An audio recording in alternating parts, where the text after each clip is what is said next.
I'm muted, like I always am. How is everyone doing this evening? Welcome. I'm Eve with the Baby's Booty, and I have missed you guys. I missed you last week. I wasn't here because we had let you guys off and not have to deal with me at all last week. Gave you a break so that you'd have something else better to do with your time. But at any rate, welcome. Thank you for joining me this evening. I look forward to the show this evening. Tonight we're going to try to get some embroidery done on our 6 needle machine because the project that we're working on, or that we're going to work on tonight, is a pretty sizable project. So it is better suited for those who have multi-needle machines, unfortunately. I have yet to find this specific type design available for 5x7 and below. So this one is a pretty decent sized project. So I'm looking forward to sharing that with you.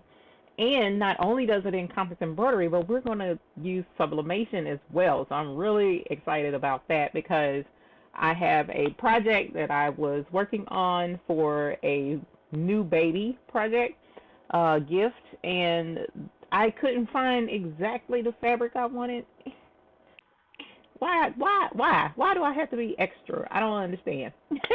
But I'm being extra with this one. So I was like, let's make our own fabric. So that's what we're going to do tonight, is make our own fabric and show you just how easy that is so that we can make this awesome baby set. All right, so that's what we're going to get into today.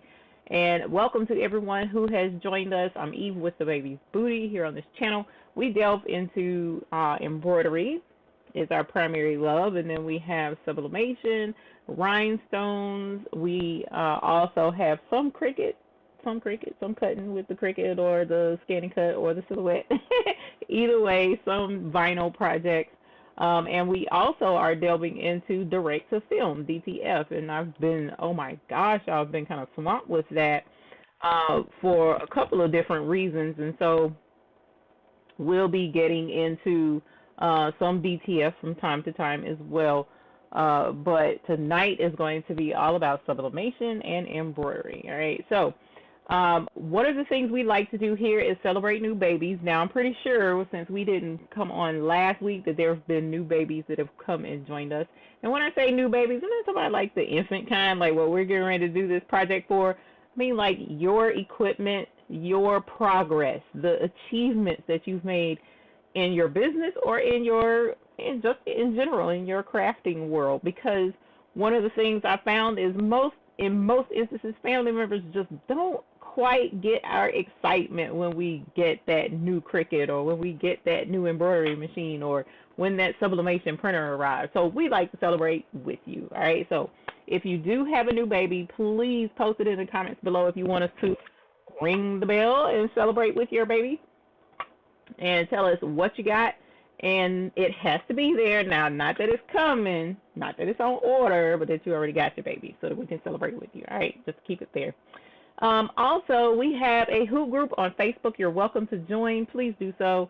We would love to have you there. You can post images of your projects that you've been working on, as well as ask questions if you need some help. So definitely check us out there as well. So without any further ado, one of the things that I like to do on this channel is I like to say hello to the folks who are joining us tonight, because without you guys joining us, taking time out of your busy schedule, I wouldn't have a channel.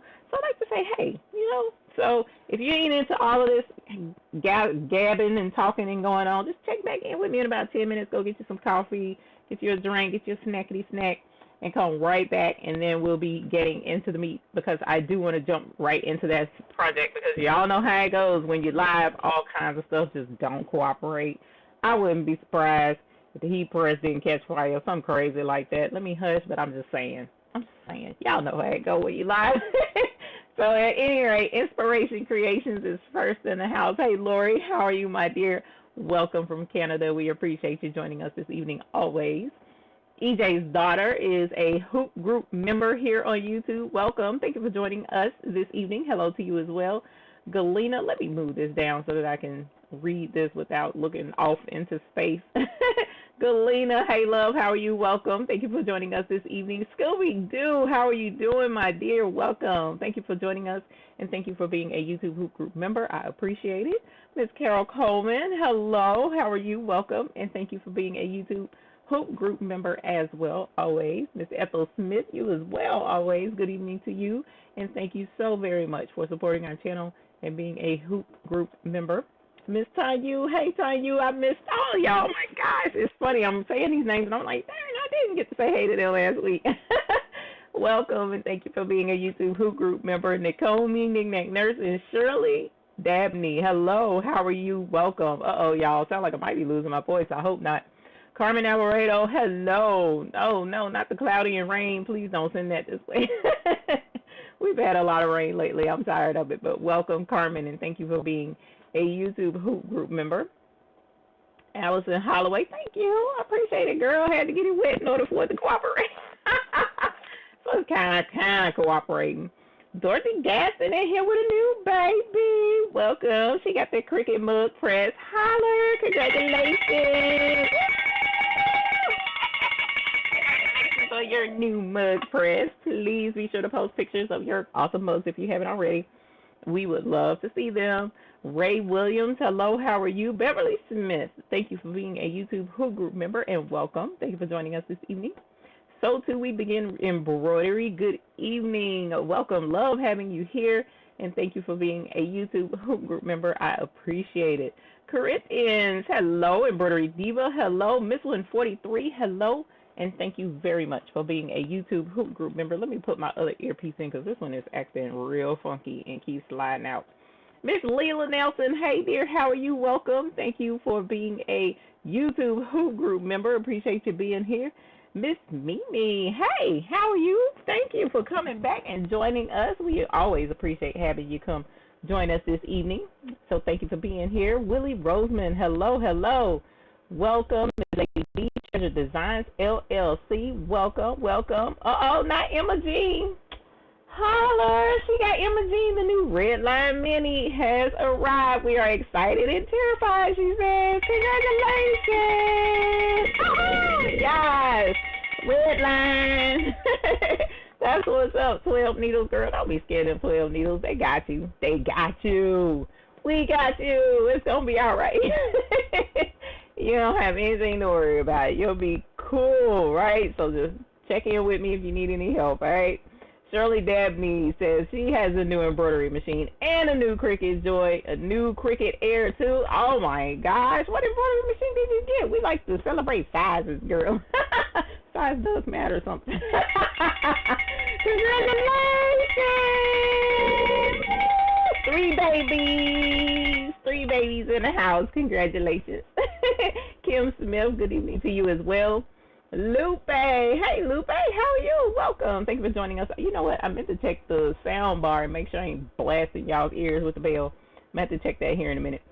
Let's see. Gail Moore from Temple Hills, welcome. And thank you for being a YouTube Hoop Group member. We appreciate it. Hey Pearl Lucas, how are you? She says she got the Cricut Maker bundle. Y'all still in the box. I'm now waiting for the heat press.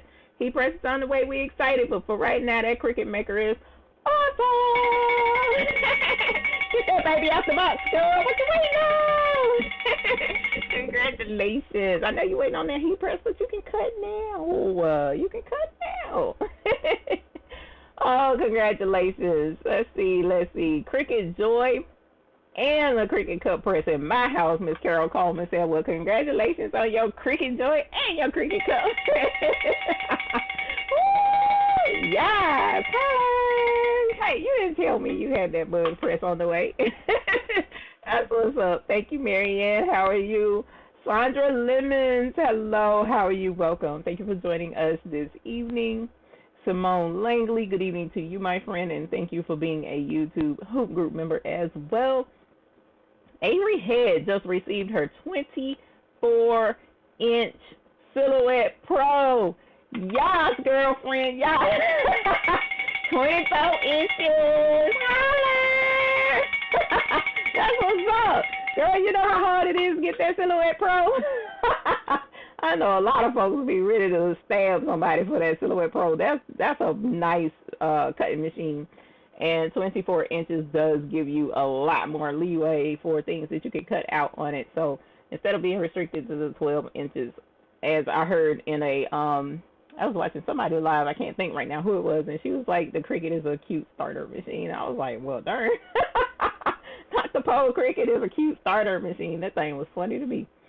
Let's see, Joanna Holmes, hello, how are you? Welcome. Thank you for joining us this evening. Embroidery Diva, she got new babies too. Y'all, the Epson Echo Tank, the Embroiderex multi-needle hat hoop, holler, and the Brother Surgeon Lock 1034DX posted it. Yes, you did. Congratulations. Ooh, that's what's up, y'all. Multiple babies. We like the multiple babies. Diana Henderson, hello, how are you? Yas. EJ's daughter says, anyone else wait until today to do taxes? Ooh, let's not talk about tax. And thank you for being a YouTube Hoop Group member. I appreciate it. We don't want to be talking about taxes in here tonight. Oh, man, y'all, that's the struggle. Let's see. Any questions? No more babies. I'm actually caught up. You're welcome, Embroidery Diva. Not an issue at all. It's love and fun. Well, I can't believe I'm actually caught up, y'all. This is amazing. That's what's up. Let's see. We have some things set up. Let's check it out. Over here, we got the heat press ready to go. It's actually clicking in the background, so it's ready for some, I think it's ready for sublimation. I'm going to have to check the temperature and make sure. Let me see. What's that temperature? What does it say? Uh-oh, my camera acting up over there. But at any rate, we'll see about getting that camera reset. And then we have our embroidery machine camera set up, ready to go. So hopefully we'll have all of this up and running. We may have to nix that heat press. I don't know why it's not live right now. But I ain't going to stress it, y'all, because, I mean, you know how it goes. We roll with whatever punches we get going on. And we get a fair share of punches here on this channel. So one of the things that I wanted to do, hold on. Somebody was like, no, don't leave my bell ringing off. No worries. What we got? Diana Henderson got her, not the 15x15 heat press, holler, and the U.S. cutter MH721 cutter. New cutter and a heat press. Congratulations, guys. And then Shayna Krause says, one more good evening. Good evening to you, Miss Shayna Krause, and Diane McCoy from Jacksonville, Florida. Good evening to you as well. And Miss Diane, thank you for being a YouTube Hoop Group member. I appreciate it. Look at all the bells in the chat. I absolutely love it. For those of you who are watching on TV and can't see the chat, it makes me sad because I know so many more of you guys would love to be ringing bells here as well in the chat. Those purple bells are absolutely gorgeous. Lots of fun. So let's see what we can do to get started. One of the things I want to point out is I am going through Creative Fabrica for my designs, all right? So with the designs that I've been looking at in order to make a baby set, I have two baby sets that I'm trying to make. One, and I guess the reason why I'm being so particular is because this is one that I've already done. It's not sublimated though. So this is one that I did the other day. And what I did was I went to Walmart, right? And I found this fabric. Actually, let's show you the fabric itself, not with the embroidery on it, because it can be kind of hard to see this. I mean, it's a cute design. You know, look. It's got the little foxy and the little squirrel and the froggy, the owl. You know what I'm saying? It's adorbs. I can't lie. Go Walmart, and it was, how much a yard? I don't have my glasses on. $4.44 a yard. As you can, there you go. As you can see right there, $4.44 a yard.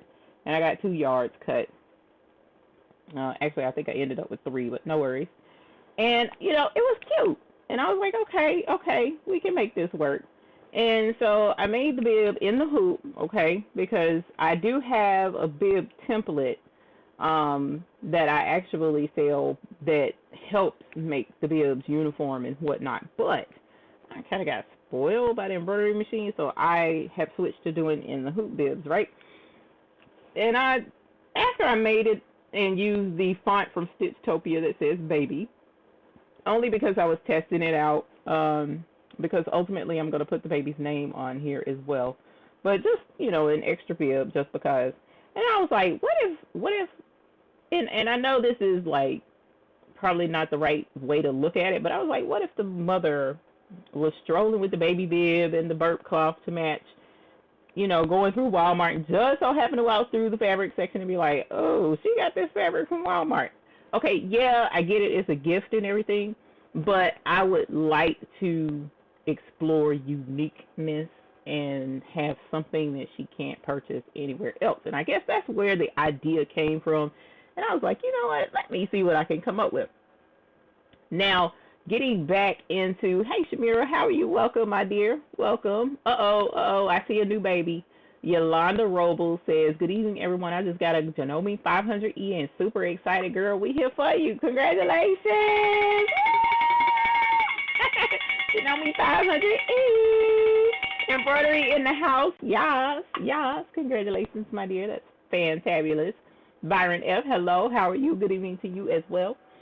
And the other thing that kind of clued me into this particular show tonight is because I have a relative who just had a baby not that long ago, and the family is finally going to get to go and visit the baby in person and whatnot. And I was like, okay, you know what? Why not send a gift? But this is a male cousin who, how it is, and we may get on this soapbox a little bit later while things are embroidering and get your 2 cents in on it, just because, every so often we throw in a little bit of drama just to see how it goes. Not like real drama, because y'all know I don't deal with drama, but just a kind of like conversation that another cousin and I had. But this is a male cousin, so when it's the guy that has the baby, from the family member standpoint, the baby kind of like belongs to the mama to a certain degree. I don't know how true that is for all of y'all, but, so she may have her own ideas about what to do for the baby and whatnot. But I was like, it would be cute to make a baby set for him, for the father, because it's a boy. And, that way when he's taking care of the baby, it's not just, baby looking stuff. Let him feel like a man when he's taking care of his kid. If you want to look at it that way. So anyways, one of my cousin's favorite things growing up was like Transformers, right? So I was like, how cool would it be to have a bib and burp cloth set that was Transformers? And so I found some images. Now, this part of it is not on Creative Fabrica. This is just something I was just playing around with, testing it out. And I was like, this ain't a bad idea. And then I said, let me incorporate Creative Fabrica for obvious reasons here in a moment. So this is the fabric that I came up with. He loved Transformers coming up as a kid, right? He loved Transformers. So I found some Transformers images and sublimated it on this flannel, white flannel. Well, actually, this is more of a, I got it from Walmart in the section where you find quilting batting. And I'm pretty sure that's what this is. This is like, because it was on a boat, a big fat boat actually, and it was not super expensive. Because this is not flannel. This isn't flannel. This was a polyester batting, right? And when I pressed it, it kind of got thin, but it still has a flannel type softness to it. So I'm pretty impressed with how this turned out. And so that's what we're going to be using tonight. It's this polyester batting that you would normally put inside of a quilt. Now, this is what it looks like prior to pressing it. Okay, so you see the texture and how it's, has a nice texture to it, and it kind of has a loft, a little bit of a loft. But once you press it, let me see.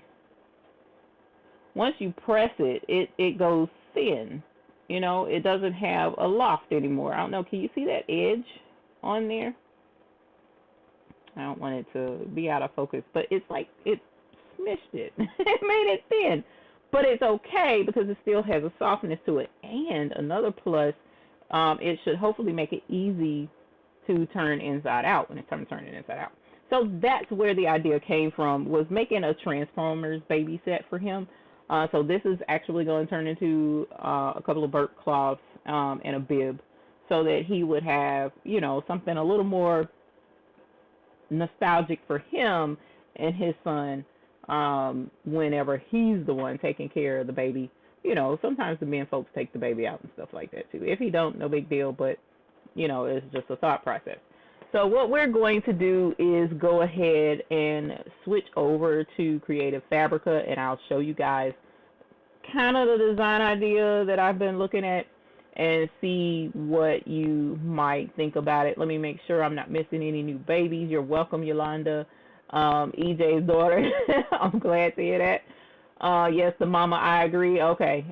Yeah, see, and that's the thing. When I was talking to his sister, my cousin that had the baby, his sister, you know, she was like, well, you know, when you want to have a part in the baby's life, but the mom is a little more, you know, claws in type situation. So what we're, you know, I told her, I'm like, girl, you have a son, and I need you to understand that when your son has a kid, it's mama's baby, you know, because I have a son too, but I need to make sure that I respect my daughter-in-law and her boundaries, you know, because I didn't raise her.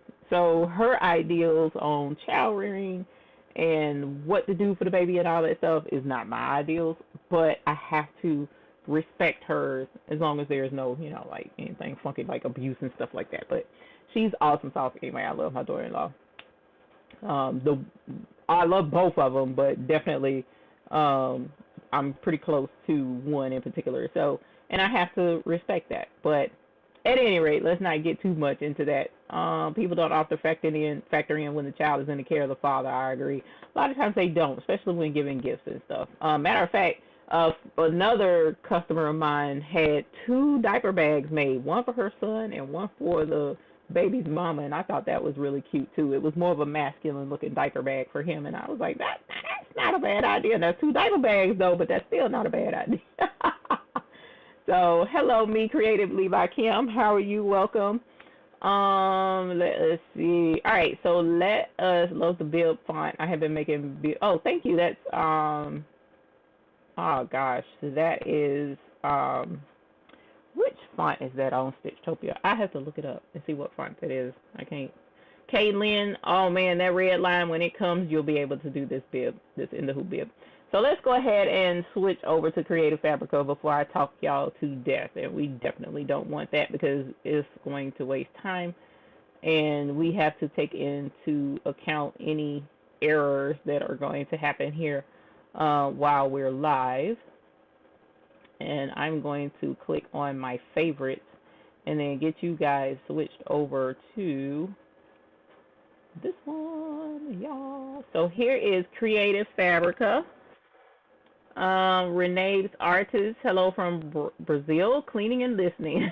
New to this world of heat press and excited. Welcome. Thank you for joining us. Scooby-Doo says, I use a tool bag as a father's diaper bag, and he's like, that's a cute idea. A tool bag is a super cute idea. Stitchtopia is dangerous. Their fonts are the best. Her fonts are amazing. They always stitch out beautiful, always. So I absolutely love Stitchtopia. So as I was mentioning earlier, there's a little boy that I'm doing a set for, which is a relative. And then there's a little girl that I'm doing a set for that's not a relative, but it's a grandchild to a family friend, okay?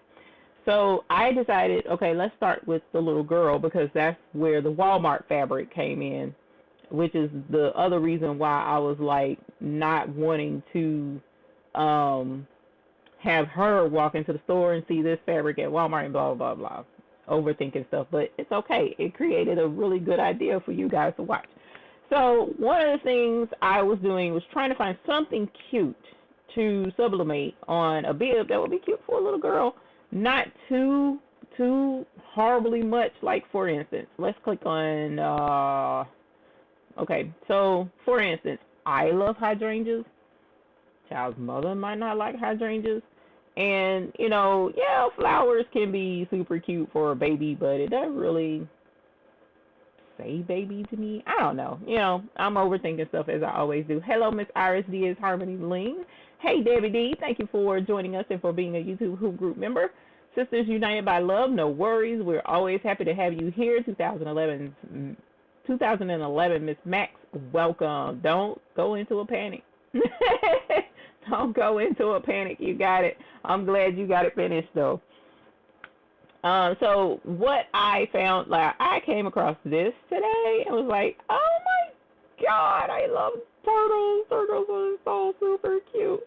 So, I was thinking about the turtles. All right, now, when you're looking to do a design like this, what I'm considering is very similar to the repeat that's on this fabric, right? So the fox and the owl and all of that jazz, but it's a white background, not much to it in the background. So there's a couple of ways we can do that, and with this turtle design, you definitely could do that. So I was like, okay, we can do the turtles, all right, and then put it on the batting to make the top layer. So I've already downloaded the turtles, but here's the turtles I was looking at for the little girl. And then I was also looking at whether to do the clouds, because here are the multiple. That looks kind of blurry. I don't like that. Let's switch to something else. Oh, it's the same person, so this will probably be blurry too. But here are, some ideas. I thought, tie-dye is kind of like in, I guess, for lack of a better word. So, and then it would be cute to do something like this, but in the spirit of Cricut and the infusible ink, infusible ink sheets, how it's a whole sheet, and then you can cut out whatever to have a white space to put a name or something. So we could actually do that exact same idea here on Creative Fabrica with this type background, okay? So when you're looking for a solid feel, you want to go graphics, backgrounds, okay? So you want to go to the graphics section and look for background. But when you're trying to do something like the turtle is under illustrations, okay? So you go to graphics and illustrations. So if you look up here, see where it says graphics? Then you can scroll down to illustrations where you can find individual, like each individual turtle should be separate. And then you have backgrounds where the entire background is one thing. You can't separate each individual aspect unless, of course, you use like a photo editing software or something like that. But we're not going to go through all of that. We want stuff that's already done for us to make it easy. So tonight I decided what we'll do is get one of these type mixes and show you how to block out a name, and then show you how to put turtles together to make your own repeat fabric, all right? And then just to show you, we're not going to actually do it tonight on here because I doubt I have time to do it, but these little robots were super cute for, because it kind of goes with the Transformers theme, robots, So I figured make a repeat with the robots for the little baby boy. And we also, let me see, I can't remember what page it's on. These are all my favorites. I have all of this stuff saved in my favorites, and you would think I would have more than 6 pages of favorites, but I refuse. I need to do better. Where are you? Let's see. Oh, it's on this page right here. Superhero backgrounds. Make a, like, the background and then white out where the baby's name is, and then put the name was the option for him. So this is what I have planned for his baby set, but I doubt we'll be able to get time to go through all of that. So we're going to start with just hers and get hers going, okay? So hopefully that'll turn out to be pretty fun. I'm going to go ahead and get Photoshop started. That's what I use in order to put together my sublimation designs and whatnot. I don't have, it's my preference. I've been using Photoshop for quite some time. I'm not like super adept at it, but I mean, I can pay monthly and have this super expensive program. It don't make no sense how much the program costs. But have this program and then be able to get done what I need to get done. And then, oh, you know what? Let me show y'all too what I made. Actually, I can show it to you in person. I'll be able to switch it once we go to the heat press. I'll show that to you later. Because I made a onesie set for them with the direct-to-film printer. So that was a lot of fun. All right, so let me switch y'all back over to the desktop. And I'm in Create a New thingy. And usually when I sublimate, I'm using 17 by 11 in most instances. So we're going to start with that. And then let's see. Ring the bell, bought a baby lock flourish to Linda Hamilton said. Congratulations, ma'am, on your flourish too. Holla! Yes, congratulations. Congratulations. That's what's up, girl. Have fun with that flourish. You're going to flourish in your embroidery. And in doing your work, please be sure to share projects. We would love to see them. Maddie Washington, hello, welcome. Thank you for joining us this evening. Welcome, welcome. Anita Ware, welcome. Scooby-Doo says you can also look for baby animals. That is correct as well. When you do look for baby animals, put in like baby illustrations, baby animals, stuff like that, because sometimes it can pull up all kinds of stuff and you'll be scrolling for days. So just be aware of that. So in starting with the one for the little girl, we're going to do something really simple to start out with. And what we're going to do is the one with the knockout name, okay? And there's a couple of ways to do that. First and foremost, I'm going to just bring in one of the backgrounds. I'm not sure which one I'm going to do just yet. Let's see, where's tonight? Here it is. Rainbow watercolor background is right here. Ah, this is pretty. And baby, we'll go with this purple and pink right here because it's not like too much purple, just enough pink, even though I kind of like that one too, but we'll start with that one. All right, so there's a specific size bib. You don't have to do the full 11 by 17, but you definitely want to keep in mind the size of the final size of the bib, right? So if I'm remembering correctly, it was 18 inches long by, let's see, this is 18 inches long. We're going to tape measure,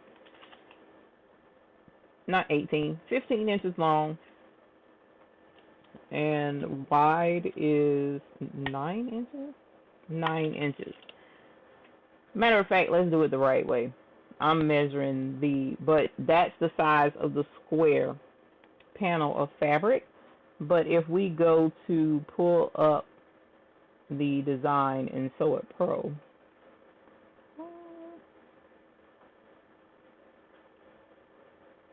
let's see, yep, you guys are still there. So once we pull up Sew It Pro, I'm going to open the bib. Yes. Okay, so here is the baby bib, and the bib, I'm going to zoom out. This is the full bib, and the size of it is in millimeters. Oh, so in millimeters for this specific bib, you would have to use a 200 by 300 size hoop, okay? And I actually intend to put this design on Creative Fabrica as well so that you can purchase it if you want to, or if you have a subscription, you can just get it, right? But I'm going to change this millimeters to inches because my conversion skills are horrible. So this particular bib is 7.26, so just at 7 1/4 by 11.2, right? So 11 1/4. So 7 1/4 by 11 1/4. You want to keep that in mind when you're designing for your design that you're going to sublimate. It has to be at least that size so that you don't have, white border around it. So I usually make things a little bit bigger. So we're going to go by 7.5 by 11.5. Okay. So let's close that back out and go back to Photoshop. 7.5 by 11.5. I'm going to draw a square. It's temporary, just so that I can see what my size is, right? So what do we say? 7.5 by 11.5. So there's 11.5, and now I'm at 7. So let's go 7.5. All right. Boom. So this, whoops, didn't mean to do that. So this square, this red, harsh looking red square, is the size parameters of what I'm going to be designing in. So what I'm going to do is get rid of this red, this garish red, and I'm going to outline it so that I don't have to worry about seeing all of that. Okay. So let's go back to here, and we're going to increase the border to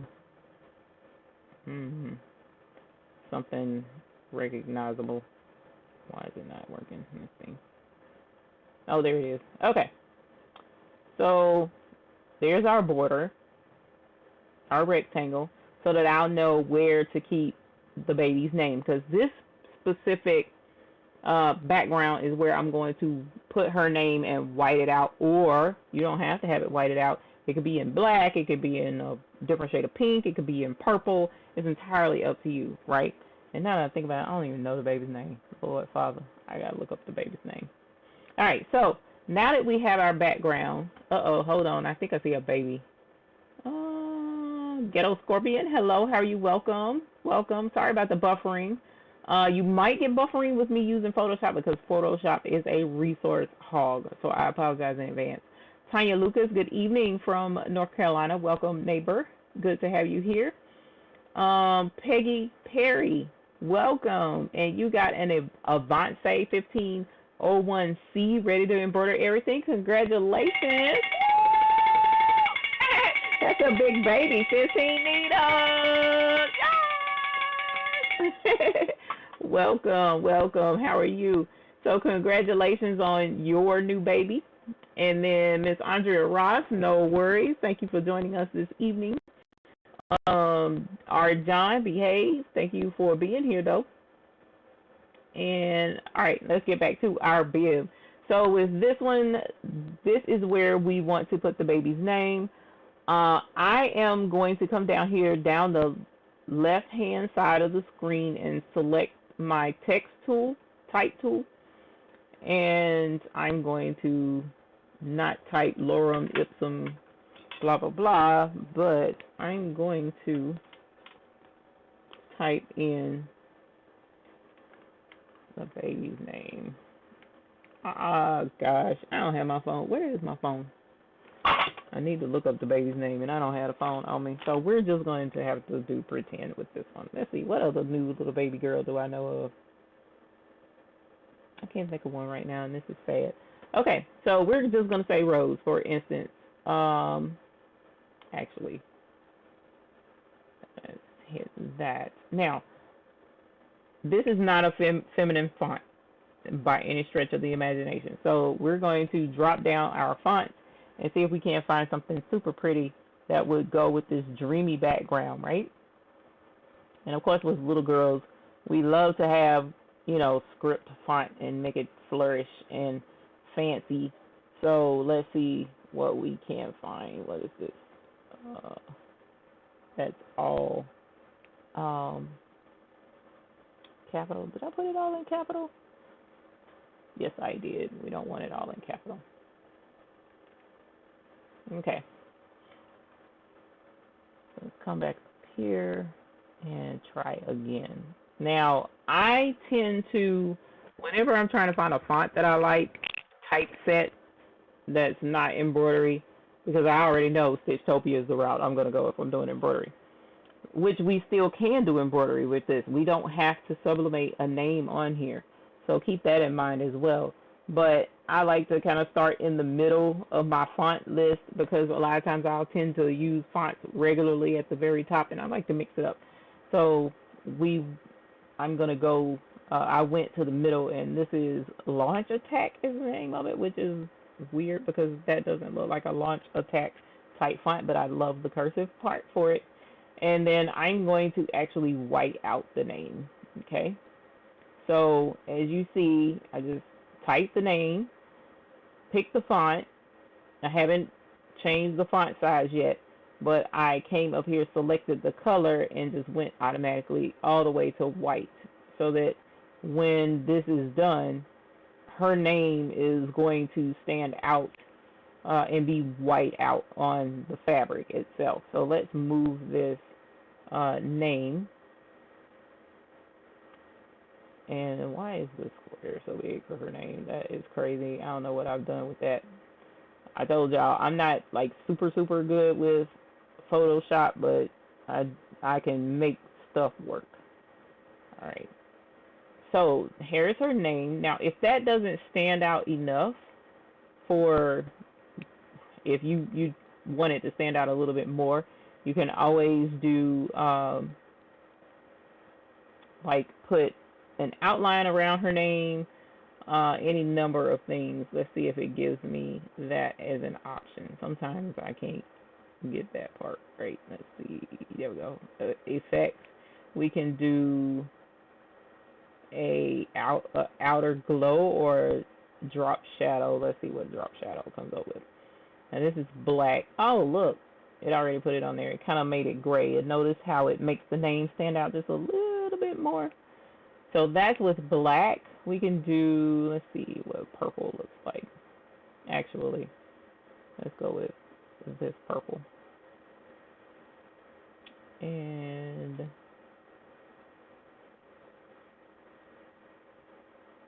I'll turn up the opacity a little bit. I'm going to increase the size a little bit. I'll spread it just a little bit. No, that's too much. Come back down on that. And actually, let's make this darker. There we go. All right. So there's any number of ways you can play this and make it work for your specific project, to white out the name or whatever it is that you want to do. But this red border here, this is the square, the smallest that we need this to print out. So you can leave the red. I tend to not, and I'll tell you why in a minute. As a matter of fact, I really need to make this border, instead of it red, make it white so that it doesn't show up. There we go. All right, so that it doesn't show up, because what I have found is when I print this out, right, and I mean well, I'm giving myself a border to use and go by, but when I cut it out to make it fit, you know, just big enough to go on something like this, I'll not cut out the entire line and I end up with a little piece of line showing somewhere. Y'all, ooh, you talking about somebody be frustrated with how it turns out. So you don't want that. But what you can do is, once you're done and things are positioned where you want it to, you can just take the square away by hiding it with this eyeball thing down here in the layers list, and then you can't see it and it won't print out. So here's one way we could do this, by putting her name there, or as we pointed out earlier, you can just not even put the name, and you can sublimate this, and this can be your fabric, and embroider the name on there, right? So we can do that as well. Let's go ahead, and I'm going to print this the way it is. And then what we'll do is embroider the baby's name, because the fabric is already, the bib template is already set up with baby on it. So let's print this out. All right, so that's one way we can do this. Now, if we want to create the repeat with the turtles, let's try that. So I'm going to open a new design. And in this new design, let us put in our turtles. Let's open up. Let me see if the turtles are in here. No, they're on the desktop. Okay, so here are all of the designs for the turtles. We have some turtles laying down, one sleeping, turtles playing, and even some floral designs to go in it as well, and even a little starfish. So you can play with this however you like, okay? So what we're going to do is start with just a white background and start adding in turtles. This one is super cute with the flowers on its shell. You also can do a color background if it's if it's the if it's what you want, okay?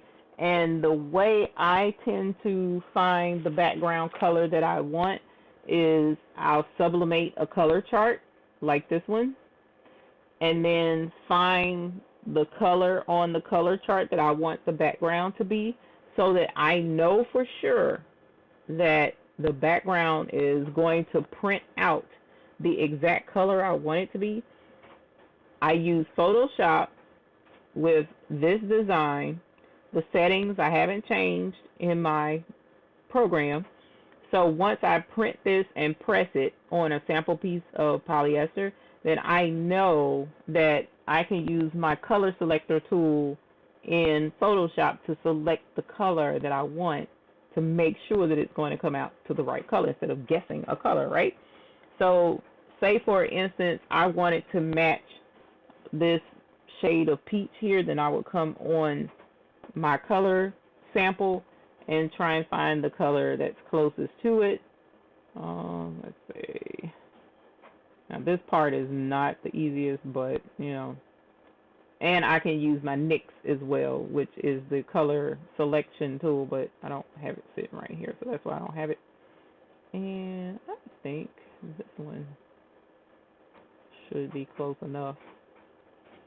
So once you figure out what color it is that you want, then you can look at the reference on here. It's in section 8, row 4. All right, so I'm going to open up that. Where are you?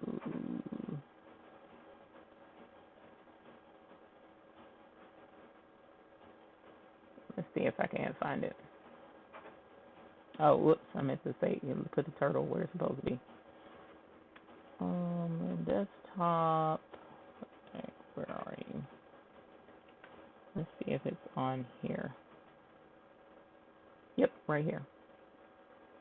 So the same color chart, and I said it was in row 8, and I think it was 5. Hold on.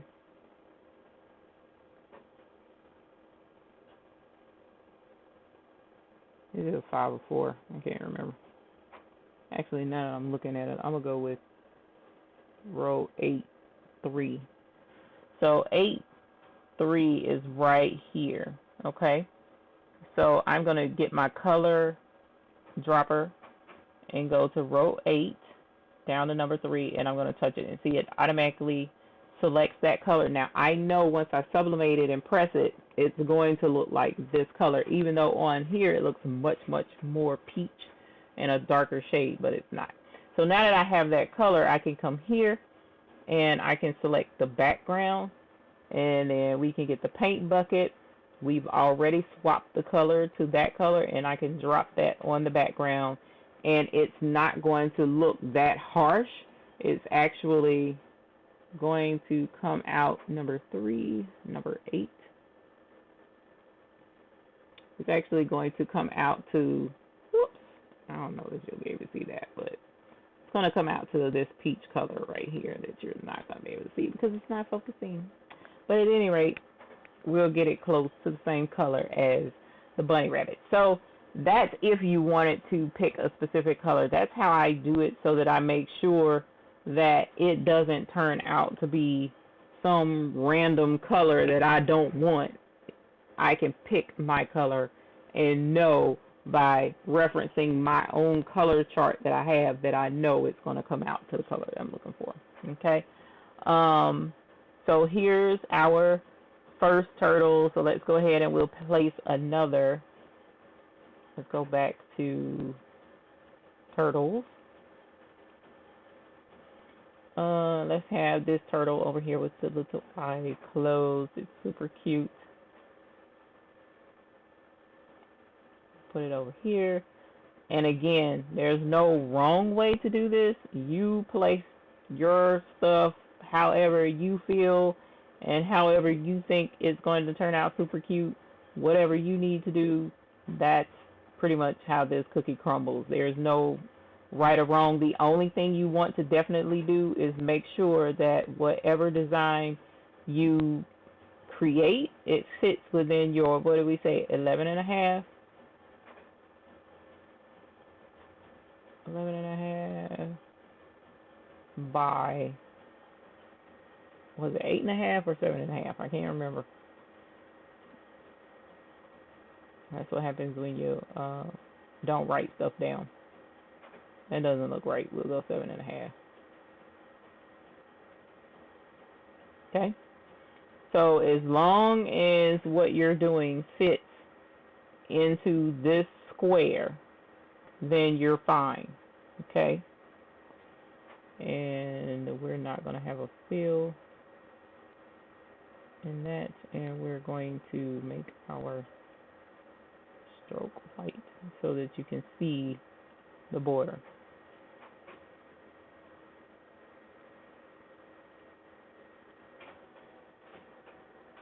Okay. All right, so here's our border. And now let's go back to putting our stuff in the right place. Move you. Actually, let's make this a little bit smaller. I don't want this stuff too big. All right, so hopefully you can get the gist of what we're accomplishing here by making our own fabric, repeat fabric, and that's going to clash too much, y'all. I think we need to leave the background white.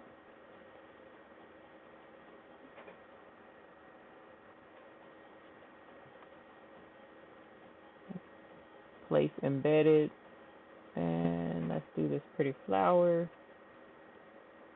and I'm going to put the flower in the middle, and let's place embedded, add another turtle. That's the same turtle there. This one, let's do this one with the eyes open. Him's cute.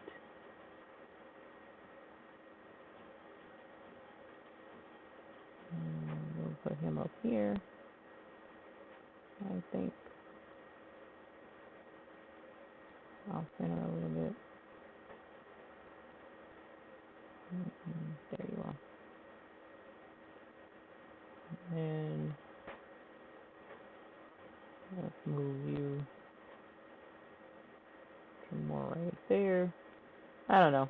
I don't want to waste too much time doing all of these fine details, but let's add this frond, and we're going to put it right here.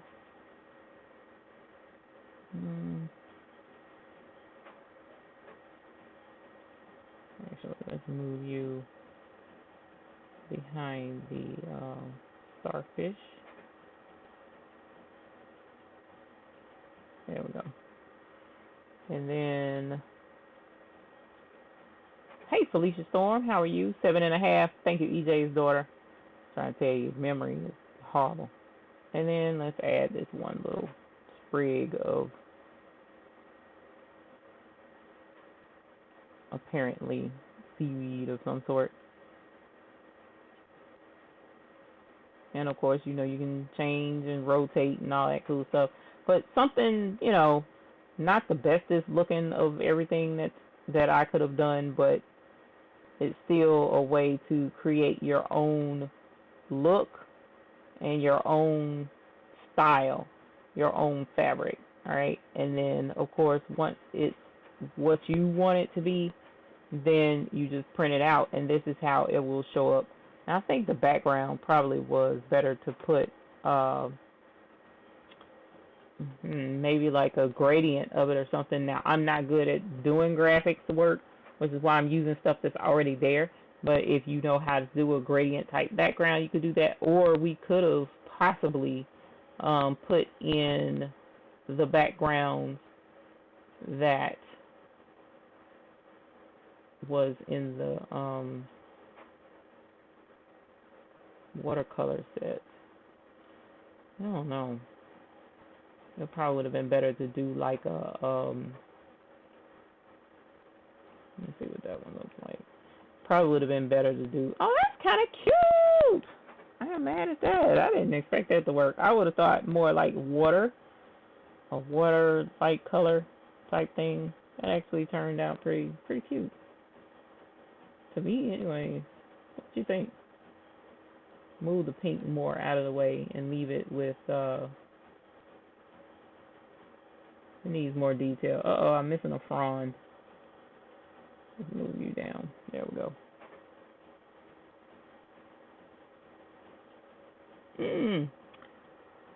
I'm not the best at graphics and stuff, but I think it's going to work decent enough. We finna go with it. So at any rate, this is how you can use Creative Fabrica, because I'm sure your graphics design is going to be way better than mine. But this is how easy it is that you can come up with creating your own graphics, your own fabric, so to speak. I've printed out the first one. Hopefully it's printing like it's supposed to. Y'all know how, like I said, stuff don't act right when we're on camera, and I do need to go check my heat press and make sure it's on 385 so that we can sublimate this fabric. But this is what we're up against when it comes to, or this is what you're up against when it comes to creating your own fabric. It's not difficult. You just have to have the right eye for getting things to look like you would want it to look. And then, of course, I could have made this smaller. For instance, let's see, not the background, not the square, but we want to select all of this. And what I'm going to do is link it so that it'll all stay together. And what you can do is make it smaller.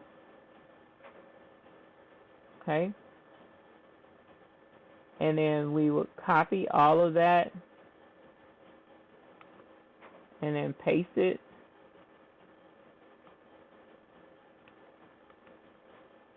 And make our repeat. You see what I'm saying? So this way it'll look like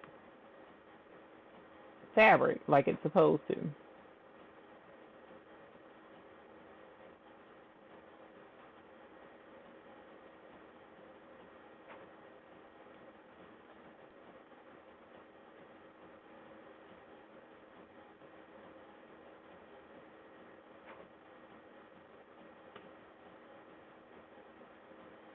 Okay.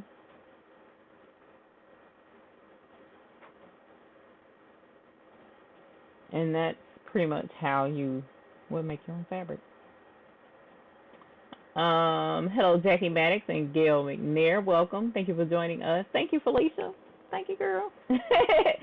So we're going to print this out right now. The printer did a head cleaning thing a minute ago, which is why it's just now printing out our first, which is this right here. Just to show you sublimating just the background, and that's it. You know, if you find a background that you like, you can actually get it to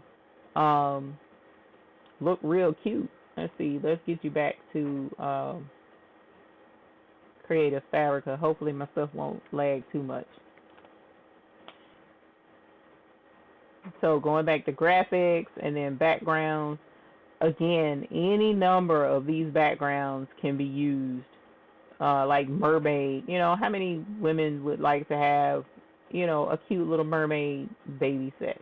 Or, you know, you could make some of anything. What if there's someone in, you know, having a kid and they are a historian or they love geography? You could do maps. I mean, you see what I'm saying? It's really cool how Creative Fabrica has it where you have backgrounds. They say it's digital paper, but this can be digital fabric as well. You can print any of this out, press it to your fabric, and here you have fabric that you can't get out of the store. And that's the thing, you know, a musician having a kid. How adorbs would it be to have a sheet music bib burp cloth set and then have the baby's name embroidered on it? You know, it was really cool to go through this and actually think about how this could be used to our benefit, to have something that you can't find anywhere else. Hey, Simone Warren, how are you? Welcome. Thank you for joining us. Thank you, Galena. Thank you, Simone, for being a YouTube Hoop Group member. I appreciate it. So there's our fabric is printing out. Let's switch us over to the, I'm going to go check this heat press because it don't make sense for me to not have it on the right temperature. So let's go over to the heat press and see if it's on the right temperature. And it's not. It's on 325. So let's go ahead and bump this up to 385. And then our time, we're going to go with our 60 seconds.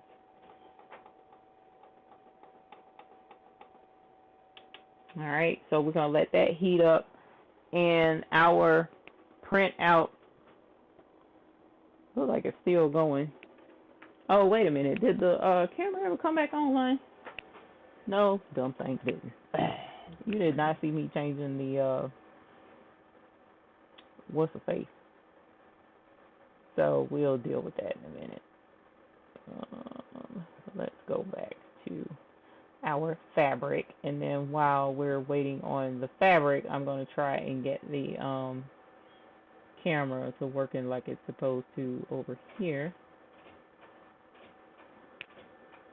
What is my printer doing? I don't know why it was stopping. I think I'm doing too much on the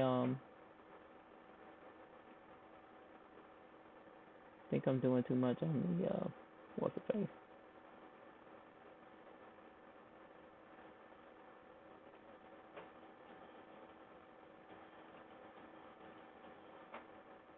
There we go.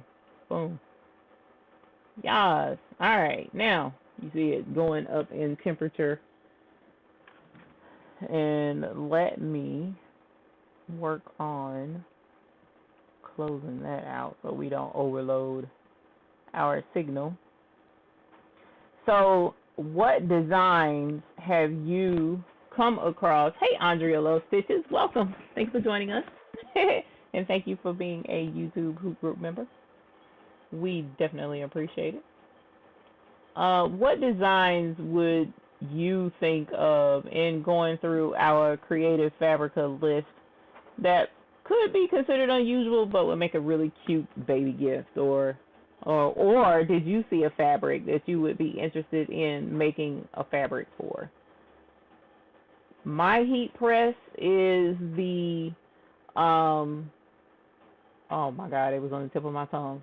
My heat press is the, it's in my Amazon storefront. It's called, oh God, can you hear my brain smoking? Hold on. Let's take a look. Let's take a look. I know the name, but my brain is just like, nah, you don't know the name. We're going to make you forget. Thanks a lot, brain. Okay. Let's go Amazon.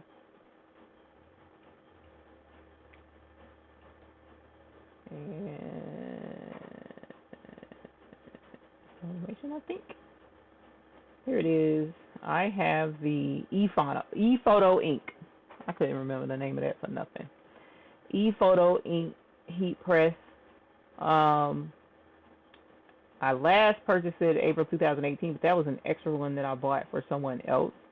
I've had this heat press. If that was 2018 and this is 2021, I bought that heat press the year before, so 2017. So my heat press is, that's math, 4 years old. Going on 4 years old next month. 4 years old. So it's lasted this long. It acted up one time where I had to have the thermostat replaced. Not the thermostat, but like the digital control panel, which is the thermostat too. But that was my fault because I took it to a craft show, but it was an outdoor craft show. and we had tents and stuff, and I listened to the other person that was there with me doing craft, and he was just selling shirts, and he was like, "Oh, don't worry about it. You know, just leave everything under the tent. They'll have security. You don't have to worry about anything." It rained, all right, and yeah, we were under the tent, but the tent was like a 10 by 10 tent, so my heat press got wet, and oh man, y'all talking about somebody was upset because I had three heat presses out there. No, two heat presses out there, but that one got wet more so than the other, and it fried the thermostat housing thing, so I had to order a replacement. I contacted ePhoto Inc. They were super nice about it. They sent me another one. I think it was like $20, and I installed it myself, and it's been right ever since. I haven't had any issues since. So I love that heat press. Angelia Baker, hello, welcome. No worries. Thank you for joining us, and hello, GGP. Welcome. We are sublimating fabric if it will ever finish printing out, y'all.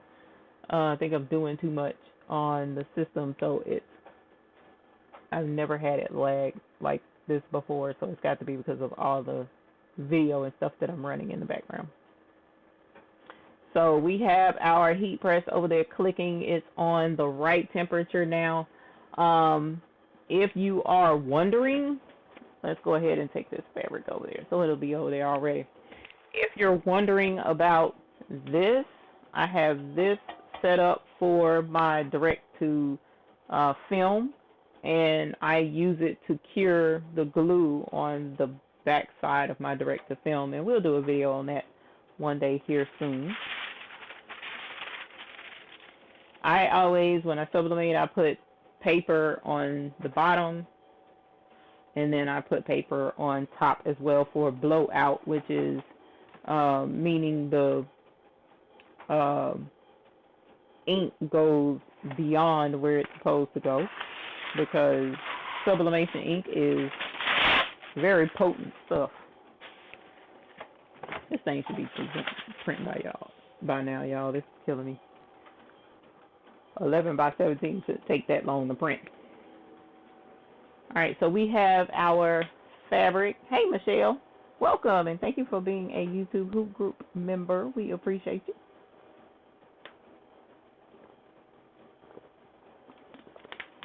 Sorry. Grab some water. And I'm ready to fight this printer. Finally. All right, so here is our print, and as you see, it's muted. It doesn't look like it's supposed to, right? But that's because sublimation ink is a reactive ink. It reacts to heat. So not only does it turn the ink into a gas, it also brings out the colors a lot better. So ordinarily, I would find where on here would better suit where I want the design to go. You know what, let me put this bigger piece of blowout paper on here. Is that bigger? It's not really bigger, but it's big enough. Okay. So I want to make sure that when this is turned over, it doesn't get on my silicone matte thing. Alright, so I'm not going to worry about the positioning. I'm just going to put it on here, and we're going to take what we get, and we're going to press this for 60 seconds and take a look at our fabric for the front of our bib as soon as it's done. And I'm going to come over here to the computer and go ahead and print out our turtles. And this time, let's see, hopefully it won't take so darn long to print it out. What fabric am I using, Simone? I am using, it's a polyester batting that I got from Walmart. And you would find it in the fabric section where they keep batting. If your fabric store still sells fabric by the yard, you will find it. And the batting is polyester, and once you press it, though, in the heat press, it kind of flattens it. So hopefully I can show you what that looks like here in a moment. So we got 7 seconds over here on our heat press. I didn't use any spray adhesive or anything. All I did was just lay down my first layer of butcher paper, lay down the fabric, lay down the sublimation print, and then butcher paper over the top. All right. And once we peel this off, y'all look. Oh my gosh. Oh gosh, that's pretty. That's hot, but it's pretty. Look at how those colors came out like that. It's pretty.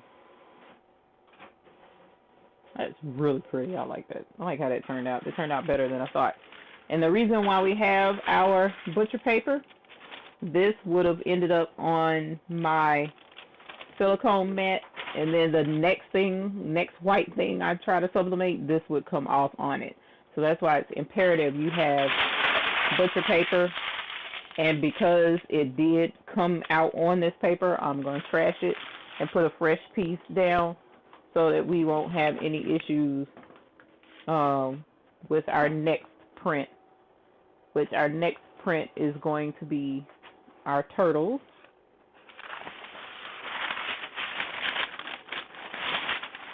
I'll go ahead and put a piece over here so that it's there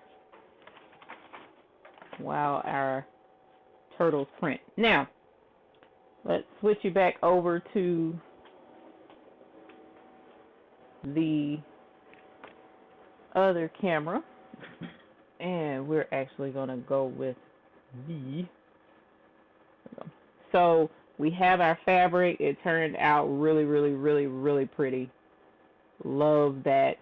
And here you can hopefully kind of see how it goes from super flat and on the end it's fluffy. Actually, let's see if it shows better there. I don't know if you can see how well you can or can't see that, but it squished it down. And it made it a center. It doesn't have the loft anymore, but it's still super soft. Okay, so it's still really soft, and it'll make a gorgeous top to our baby bib. So I need to get the design switched over to the 6-needle machine. What time is it? After 10 o'clock. And what we'll do is we'll put our batting, because I'm going to use the exact same fabric that I sublimated, this batting. All right, and we're going to layer that and this on top in order to do our bib. But I'm going to show you how we'll do it. It's a little bit different. I do love this in the hoop bib because it's so simple. It's like the simplest in the hoop project I can think of. And you pretty much just going to hoop the, not stabilizer, but the batting. It's all I'm going to hoop, okay? So let's get you switched back over to, actually, let's switch you to the embroidery machine. No worries, Sheila Cushionberry. Hi, Sheila Cushionberry. Yes, and it's the white batting. T. Johnson recently subbed pieces of a white polyester blanket, gray and blue, for someone in the hoop. Yes, yes, that's the thing. You can make your own fabric. You can make your own fabric. It doesn't have to be what you find in the stores. And Creative Fabrica, let me grab my hoop. Creative Fabrica makes it so easy to do. It's so simple. All right, so I am hooping this fabric. Actually, I need to cut it first, and then we'll hoop it. I just should have set the camera up over here at my cutting table, but I did not.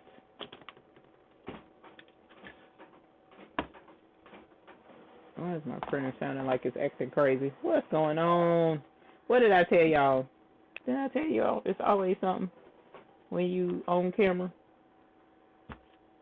That didn't even finish printing and it kicked out my paper. But anyway, We'll worry about that in a minute. I need to get this up and going. Now, ordinarily, when you're hooping for this in the hoop bib project, you could use a stabilizer, a tearaway. You don't have to. That's what I do like about this particular project, because it's the fabric itself makes it self-stabilizer. I don't know how else to put it. And I haven't had an issue out of doing it this way yet. So this is the exact same fabric batting that I used to sublimate. Alright, my can of air is in the way, sorry. Alright, let's try this again. And this is the biggest size hoop on the 6-needle machine. And I'm going to grab the file and put it over here so that we can, bit rate is lower than the recommended bit rate. I'm doing too much, y'all. My bad. So forgive me if there is buffering. Please, I apologize.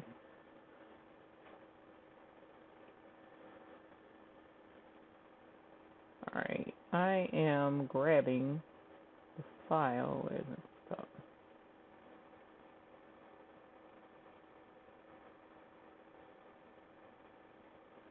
And this is,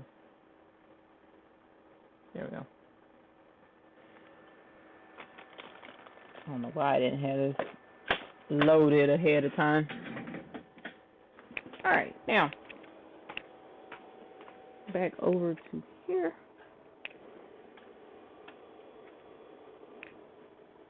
As you can see what I'm doing, I got stuff everywhere right now because of the remodel. Alright, and there's the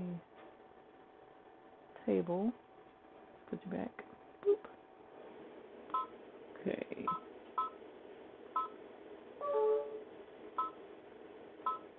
Alright, so the way I have this design set up, hopefully everything will do like it's supposed to. Y'all know we live, so stuff can go crazy.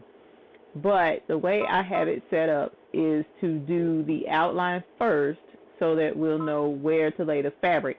If you want to, you can hoop your fabric with the batting, and then you don't have to do this step. But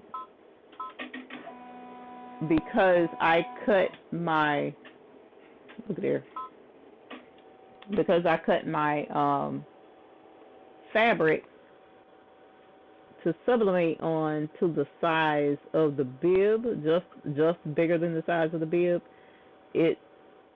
I'm gonna have to float it. So if you're wondering. Oh, and you know what else, y'all? My something's going on with my it's not, see, it's, my thread shouldn't be doing that. So you know what, we're going to do something unorthodox. Let me change colors. I'm going to do what I don't want to do, and I'm going to do everything in a different color. So, because at least that one is feeding like it's supposed to. Alright, and then I told it to stop after doing the outline, so that gives us an opportunity to lay the fabric in place.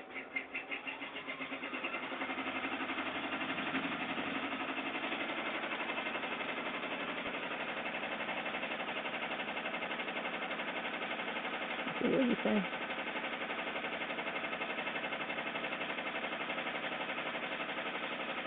Welcome Soul Deep Designs by Sherry, or Terry. I apologize for saying it incorrectly.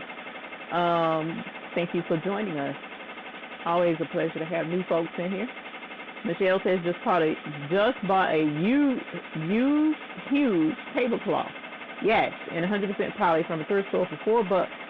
to use it to make my own fabric designs to then use for applique. Can't wait to try it out. Yes, because one thing for certain, by doing your own fabric, it just gives you so many more options that you wouldn't ordinarily have. Okay, so it's hollering, telling us to put our totally awesome tie-dye watercolor, rather it wasn't tie-dye, it was watercolor fabric on here. And so now we're going to go ahead and stitch our bibs. And all I did was lay it in place because the design is so simple, it stays. I don't have to do much of anything.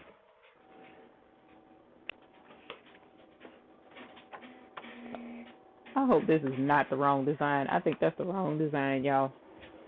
Hold on. I can't do this design.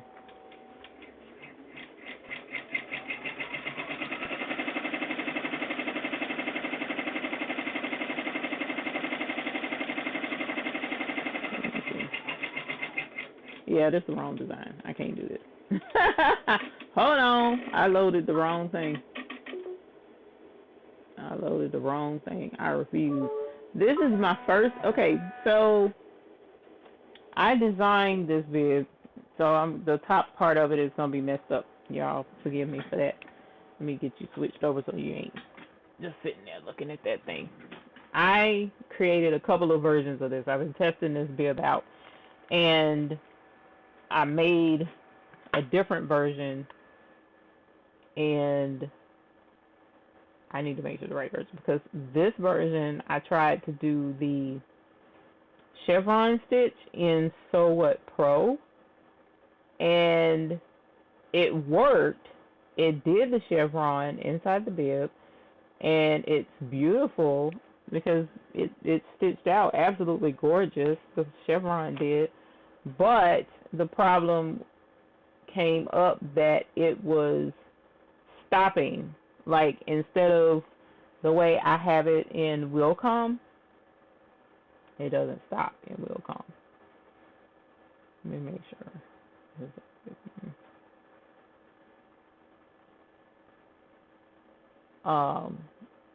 And the one that was in Wilcom Hatch should not stop. It shouldn't. We'll see. Let's take this one out because I refuse. Y'all, it took, for a bib that should have taken me all of maybe 5 minutes to stitch, it took like 15. All them stops. Yeah, that's a fail. I'm not going to go through that. Okay. So hopefully I have the right one on there. And we'll skip the outline since we've already done that. And then we'll start over because the size is about the same.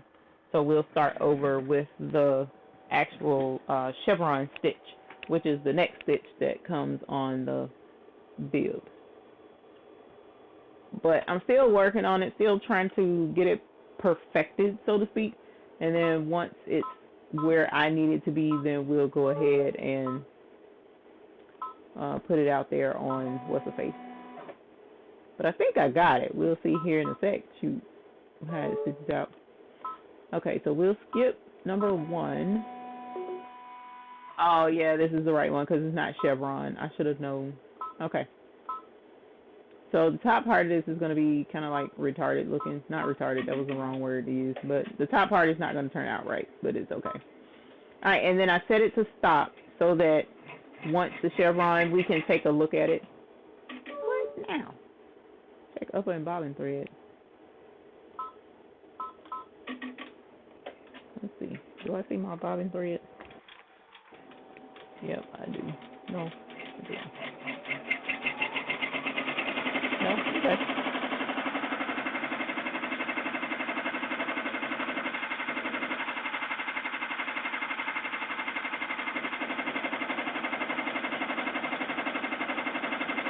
Now, if this were a project that I was working on, and you saw I did chevron first, but now it's not chevron anymore. I forgot I did change it from chevron to this random pattern.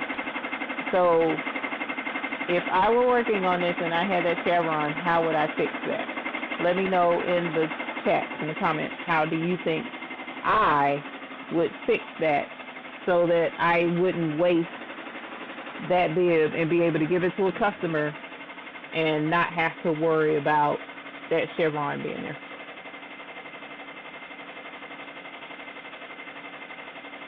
Not necessarily any wrong answers, but I would like to know what you would think.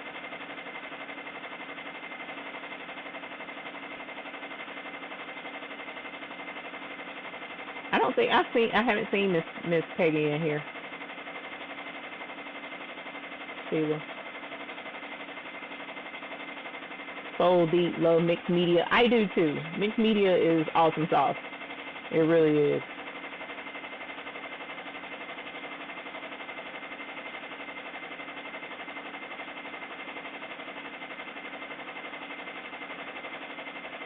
Now I feel better. I just spent all day on the wrong design. Yeah, Chris Smith, I'm trying to tell you, it does happen like that. It's definitely annoying sometimes, but at the end of the day, it is what it is. And I just keep moving, because if I sit there and stress about ending up doing the wrong thing, it's like, you know what? It's not going to kill me dead. Even if I had to reprint the fabric and do it all over again, it's such an easy design. It doesn't take that much. I'm going to switch y'all back over because it's actually really super cute over there. I see Stitch Eraser. I see Stitch Eraser. I see you put a binding on. No, I actually moved. I don't live as close to them anymore. So he doesn't have access to the Stitch Eraser like he used to. That's hilarious. Wait till I tell him that someone said that, because that will tickle him. Either leave it and let it become part of the design, or just get rid of the stitches. Getting rid of the stitches is definitely an option. Peggy Stitch Eraser, you guys, in this instance, I would not suggest. And the reason why would I not suggest the Peggy Stitch Eraser, you think? Why do you think I would not? There's actually two big reasons why I wouldn't use the Peggy Stitch Eraser. And meanwhile, while that's printing, I'm going to try and get this stitching, I'm trying to get these hurdles to print again. Because we're at 10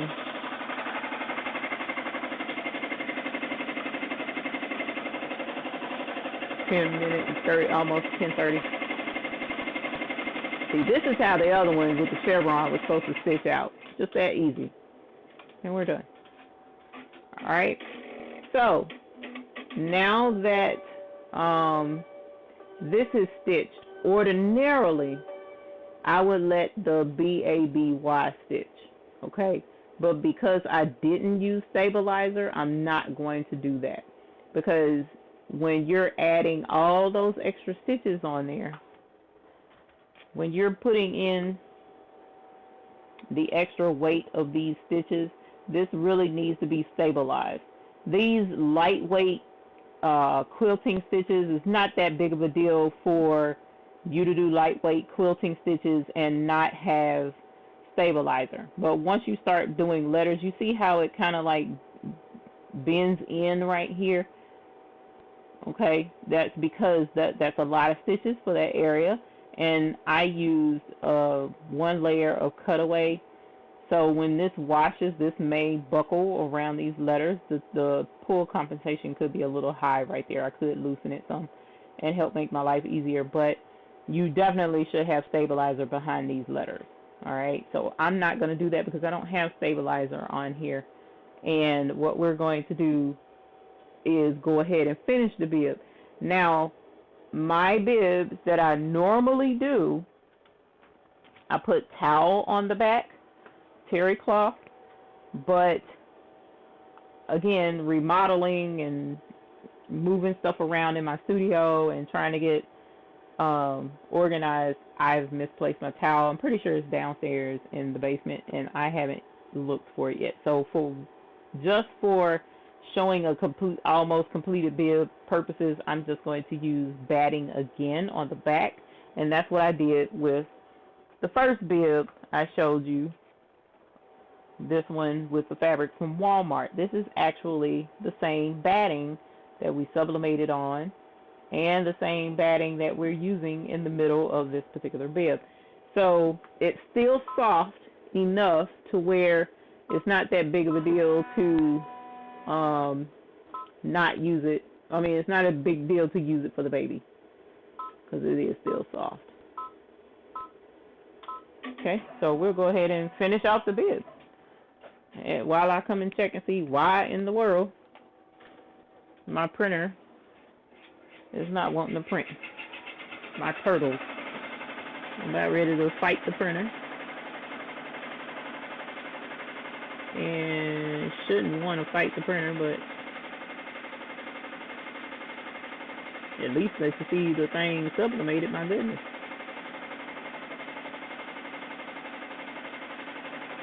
Let me make sure I had the right settings. Yeah, this didn't work.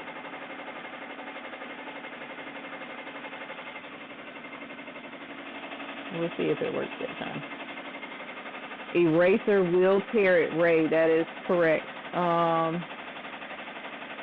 Oh, it just hit me, Chris Smith, that you were saying that's why I wouldn't use the Peggy Stitch Ray because he has it. Now it makes sense. I mean, it made sense before, but it's really funny now. The type of fabric, Embroidery Diva, yes. It might clip the project, yes. It's too big to use it, may cut more than the stitches you wanted to, yes. Cut the design as you want as well as what you don't want, yes. Ultimately, it's the fact that this fabric has a pile to it. First and foremost, this fabric has a pile. It's so fluffy. Peggy Stitch Eraser does not do well with that type fabric. It really doesn't. So towels, flannel, fleece, fabrics like that, I would not suggest a Peggy Stitch Eraser because it will cut and put like a bald spot in the fabric, and all you're trying to do is get to the stitches, which whenever you're using the Peggy Stitch Eraser, it helps to be able to get to the stitches that you want to erase. So like for instance, if I wanted to erase these stitches, it's kind of hard for me to get to it because this fabric is so squishy from the layers. I'm not really gonna, I mean, I'd have to hold my breath and pray first or whatever, but it'll be difficult to get to it. The other thing is, what makes it easier to get to the stitches that you want to cut is having stabilizer, because the stabilizer doesn't have a pile. Stabilizer is pretty flat, so it helps the stitches raise up and make it easier for you to get to. So those are the two reasons I would not use the Stitch Eraser. But as you see, the last stitch leaves an opening for us to turn. So as our layers were, you have the batting, then you had the fabric. Once you got the fabric, it stitched out the quilt pattern, then you put your back of the bib on top, stitch out your remaining stitches, and then it leaves an opening. Okay, so now that we're done, we'll go ahead and take this off and show you what our bib looks like with is my thing not printing? Y'all, it's still not printing. I don't know why this isn't printing. Because we're live. That's why it's not printing. But it's okay. You guys get the gist of this project and how it works.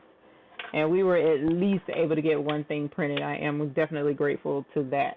So if I can get those turtles to print out tonight, and I remember, I'll post a picture in the hoop group. But y'all know I have the worst memory ever because my brain moves a million miles an hour and I have a tendency to forget. So what we're going to do now is I'm going to follow the outline of the top stitch, the last stitch, and cut out this bib. Alright, so hopefully y'all can see me as I'm cutting this. And because the layers are so thin, it's so easy to cut this, and the fabric is a type that, like fleece for instance, where you can cut fleece and it doesn't unravel or fray. That's the other reason I like this polyester batting. Okay, so once we get to where the opening is, I'm just gonna angle out and make like a little tab, And when I get to this side, I'm going to angle in and make a tab, okay, to help us fold that in and stitch it closed. Now, you don't have to stitch this bib closed. You don't have to sew anything else on this bib other than what you do in the hoop. However, I happen to like a nice clean top stitch on my bibs because number one, once it washes, it helps hold the layers in place and keep the layers from separating, and I'll show you what I mean here in a moment for those who may not know. But otherwise, it just gives a nice clean finish to the bibs if you do a top stitching. Now, I don't have my sewing machine set up either because, again, with my kitchen being torn completely apart, I don't have a table to work at in my dining room because my dining room and kitchen is all in one, and the table is in the living room along with my dishwasher and blah blah blah blah. So I have a lot of stuff all over the place because we had some plumbing issues which messed up the floor, so we're having the floor redone. All right, so here is what it looks like on the back. This is the back of the front, okay? And this is the back of the bib sitting on the actual front of the bib, okay? And then we have our tab cut out to make it easy to turn. And the other thing I like about using the batting is it's so thin, it's really easy to turn this. Like if this was terry cloth, it's a bit of a struggle to turn terry cloth in this neck, behind the neck section. It really is. It's a pain. But it can be done. It just takes, holding your mouth right. Like that design better than the chevron? Yeah, I mean, for a little boy, I thought maybe the chevron would be a nice clean stitch. 90% of crafters are OCD, ADHD, or both. Yeah, pretty much OCD, ADHD, and PTSD. And possibly some bipolar. We don't know for sure. We just gonna go with whatever the good Lord let us have at this point in time in life. Oh, someone didn't know about the Peggy Stitch Eraser. Okay, we can pull that out so that you can see. Sheila Cushmary, right, I didn't use stabilizer. That's correct. That is correct. Can this bib be made? No, not the 770, unfortunately, Felicia. I'm sorry. This one is, and I'll show you. Now, granted, there is a way to make a smaller one on the 770. See, this is kind of fighting me a little bit. Hold on. How did I do it last night? Because I turned this thing so easily last night. There we go. I was grabbing the wrong thing.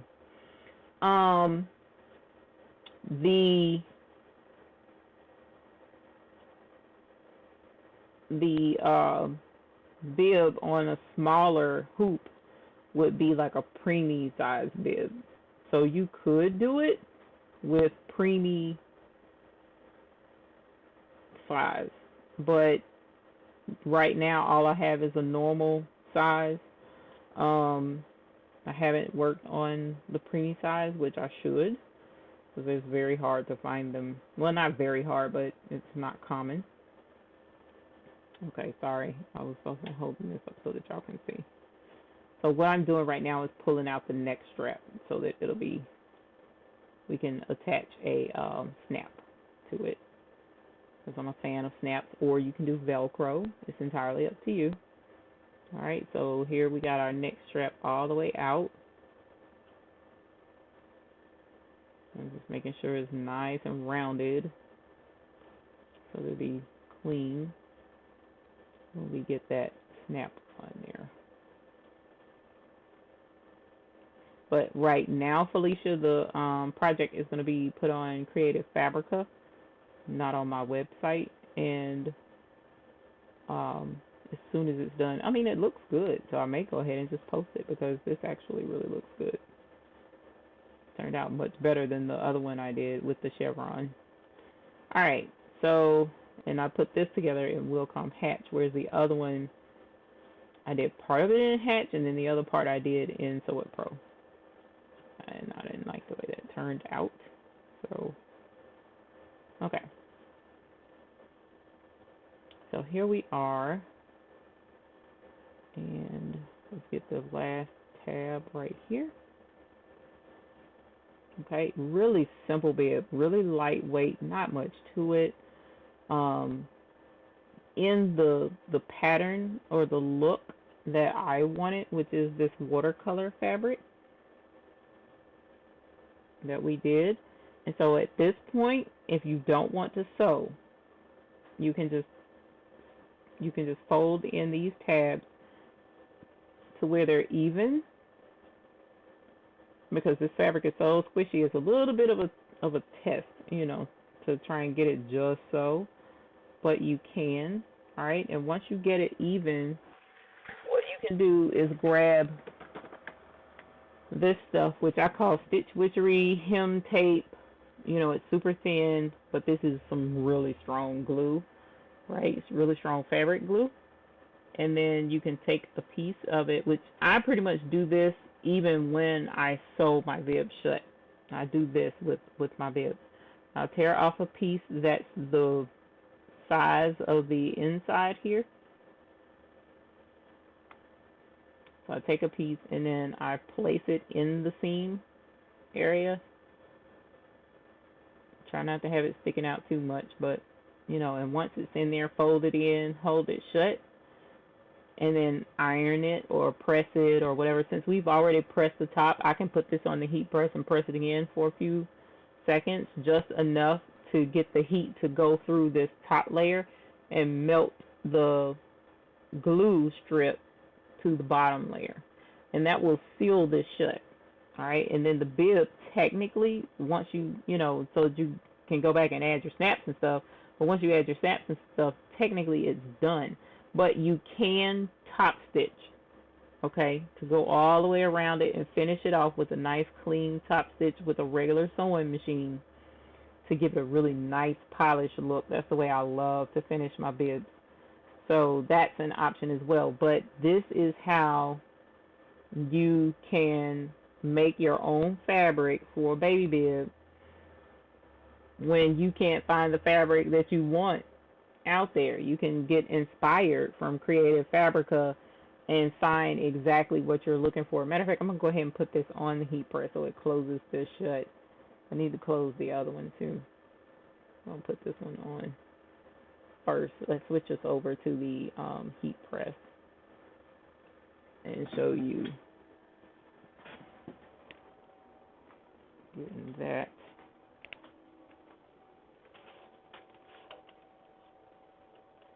Make sure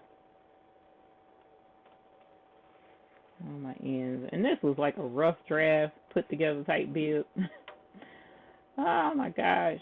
But this fits because he's, the little baby, both babies actually are pretty young. The little girl is younger than the little boy. The little boy is about 6 months old, and the little girl is probably a month now, maybe. It shouldn't take long. I should have put a butcher paper over the top of that, and I didn't, but let's see. Yep, it melted it, but I probably could have left it in there a little bit better and put another little piece in there. This is hot. Alright, so now all we have to do is add a snap here and a snap there, and technically you're done. You don't have to top stitch this. Especially now that we've pressed it. It looks much better now that it's been pressed, right? See? Looks really cute. And of course, do I have a link for snaps on my Amazon? I don't think I have a link for snaps, but I usually get my snaps from snapsource.com. So snapsource.com has the pearl top snaps and yada yada yada. Those are the ones that I normally use. But here's the baby bib, right? Super cute. What do we call this? Watercolor something or other? Watercolor. What's the design? So not sure why my turtles ain't wanting to print, y'all. Kind of bummed out about that because I worked really hard placing all these turtles. So I'm going to try and get it to print. I'm still going to fool with it. I'm not going to leave it hanging. There's a new in the hoop bib designed for 5x7 on Stitch Delight Facebook, comes out full size. So, oh, that's cool. Did not know about it. The bib is great. I got to come up on my finances so I can get a multi-needle in God's plan. Well, according to Sheila Cushenberry, they got one that'll fit the 5x7. That's good to know. Those in the hoop bibs on Stitch Delight are absolutely gorgeous. So there's Stitch Delight. Check them out to do a 5x7 bib. So that's really awesome. I just purchased a bib set from Stitch Delight to give it a try. The designs are expensive though. I don't even know anything. I'll have to look them up. I haven't been to Stitch Delight before. Scooby-Doo, I can understand. Because checking and double checking, yes ma'am, can understand. Never thought to use my sublimation to make fabric for in the hoop projects and applique. Yeah, you can make it for applique too. That would be awesome. Soul Deep Designs, you do make fabric all the time using the sublimation technique. That's awesome. See, there's nothing new under the sun. My mommy said I ruined it for any other kids. Hilarious. I ruined it for my mother as well. I think Creative Kiwi also may have a full-size bib made in the hoop for 5x7. So I have to check them out. I've been to Kiwi. Let's check Kiwi, Creative Kiwi, and we'll check Stitch Delight and see what's going on, because as of right now, my printer, let's see what's going on here. There's an error, but it's not telling me what the error is. Thanks a lot, printer.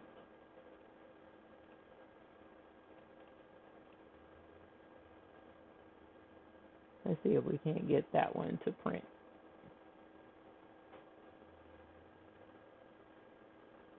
And then we'll go from there.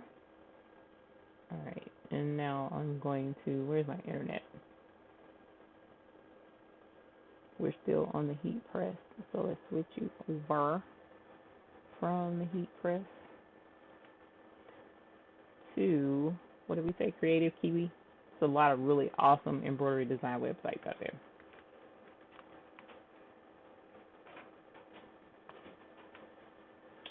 Creative Kiwi. Creative Kiwi is an Australian site. Sounds like it's going to print, y'all. Let's hope so. Have you tried our free design? Don't miss out. Download free designs. So they have free designs if you're interested. Let's see. Designs, in the hoop designs, in the hoop bags, bookmarks, coasters. Let's see. Creative Kiwi does have some cute stuff. Go to bib, in the hoop baby bib, in the hoop animal bib. Oh, that's cute. Aw. You know what? I can see how this one would be 5x7. Let's see. Because it looks like you can do it separated and then put it together. Yep. Joining technique, 5x7, 6x10, or 8x8 hoop. So you can actually make your own fabric for this specific design, especially like if you don't have brown or something like that. You can do this design and make your own fabric. What about this one? This looks like joining as well. See the seam?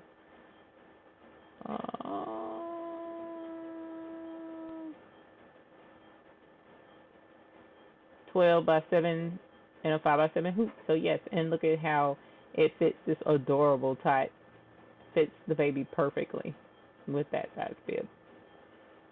So yes, these are super cute bibs that you can do in 5x7. This was Creative Kiwi. I'll put the link in the chat so that you guys can have that. Sheila, thank you very much for finding that for us. And then we'll go to, what was the other one you guys said?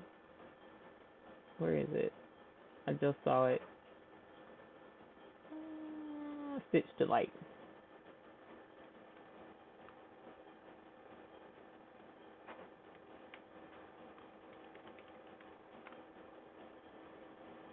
StitchDelight.net. Oh my gosh, it's pretty.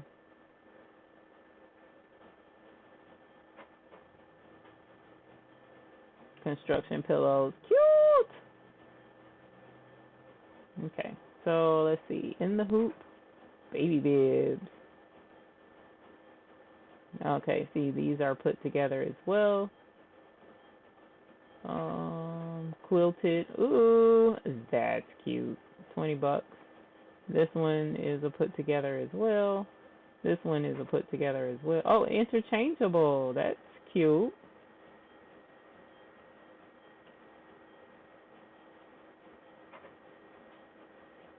Or you can switch it out and take the bottom part off and wash it. That's neat. I don't see what size. There isn't anything to say, but I'm pretty sure this will be 5 by 7. It doesn't say it, but let's look at this one. 5 by 7 hoop. So this one is definitely 5 by 7. I like the lace around the back. That's super cute. It's totally adorable.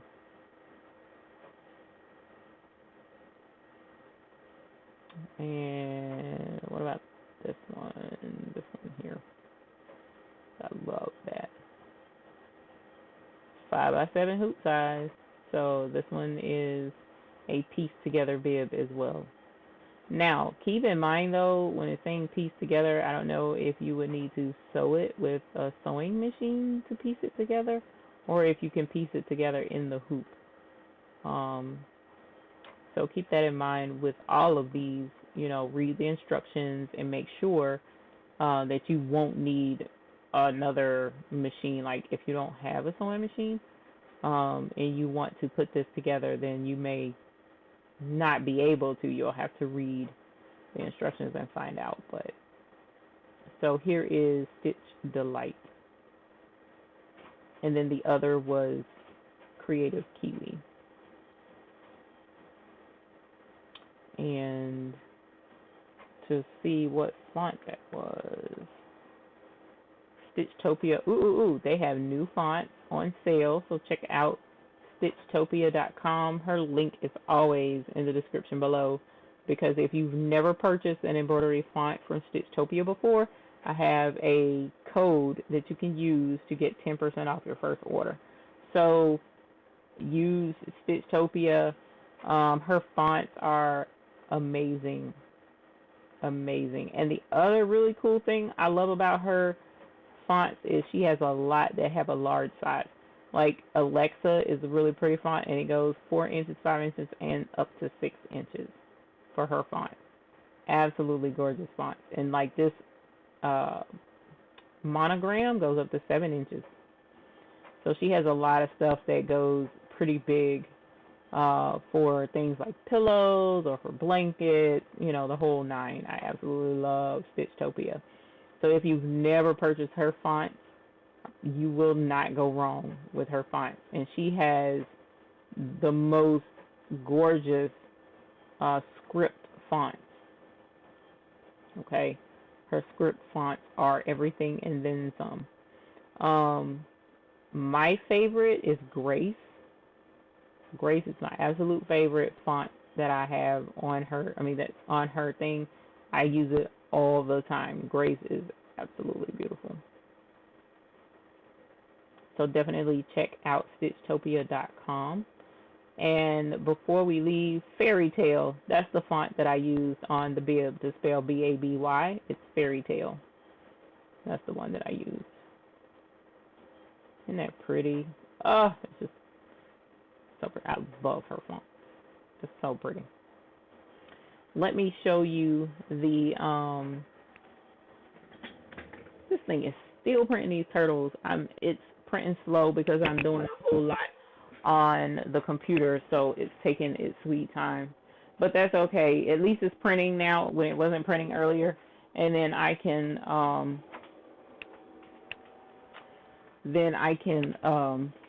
press it and show it to you guys later. So let me show you what I did do for my cousin.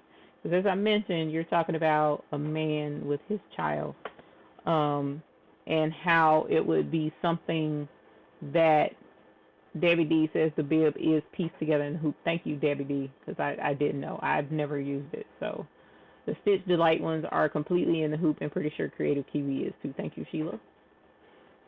Um, the embroidery machine usually is designed to put them together, but I always read first, like he suggested. And I can't tell you how many times I didn't read the instructions and ended up like, why? So yes. Hey, Mina Rowe, how are you? Welcome from Canada. Thank you for joining us. Always a pleasure to have our northern cousins join us here. Good night, Iris. Thank you for joining us. I have made these bibs. Diana says they are so cute. Awesome sauce. So with my, I made a onesie set because I was like, it'd be cute to send a onesie. And I haven't done a direct to film on onesie yet. So I wanted to give that a shot and see how it worked. But I decided to, I found a similar design and I changed it a little bit. And so this is the father shirt, proud father of an auto type. Because like I said, he had the original Optimus Prime, like when we were kids. Like Optimus Prime was his everything, right? He loves Transformers and Optimus Prime. So I thought that was super cute. Proud father of an Autobot instead of an Autobot, right? And then the little baby onesie says Autobot. So I was like, oh, that is so cute. Oh my gosh, here's an Autobot instead of an Autobot. I thought that was just like totally adorable. Oh, no, there's something on it. There's a little speck or something. So yeah, I got to get these together and get them packaged so that they can, because they're going this weekend to the DC area to visit the baby, Virginia border somewhere up that way. And like I said, have the dad a shirt to wear as well because he's into Transformers. The mom probably isn't. I don't know. I probably should ask instead of being rude and just sending a shirt for the dad, but he's my people's, so I know he'll love it. So at any rate, I am excited. You can put those fonts in Sew It Pro. Yes, you can. No, wait a minute. Hold on, Simone. Which one? Oh, the Hot Fix one? No, I didn't get it, but now that it's sold out, 9 times out of 10, that's ridiculous that this thing is just not printing. It's crazy. 9 times out of 10, since it's sold out, the designs are probably available now on her website on My File Addiction. The Hot Fix Bling Box, hang on, My File. I wouldn't normally get the Hot Fix Bling Box, and I'm going to tell you why. Oh, that's pretty. Ooh, this is pretty. I wonder if this was in the box. Probably this was in the box, y'all. Hold on, I'm going to switch you over and show you. But the reason why I normally don't is because I have all of the Hot Fix stones, and I usually buy my flock by the roll and my transfer tape by the roll. So to me, getting the box is going to just give me redundancy of stuff I already have. What I would not have is the designs, and I can just wait on the designs to come out and be available on the website and just use the designs that way. But the flat back box that comes at the first of the month, that's the one that I look for because I don't have a collection of flat back stones. I have some, but I don't have a whole lot. So what ends up happening is I'm able to get the projects with the flat back and really love doing the flat back box. but I missed it this month. I wasn't feeling well, overslept, and didn't get it. And by the time I went to get it, it was sold out, and I was salty, y'all. I cannot tell you how salty I was.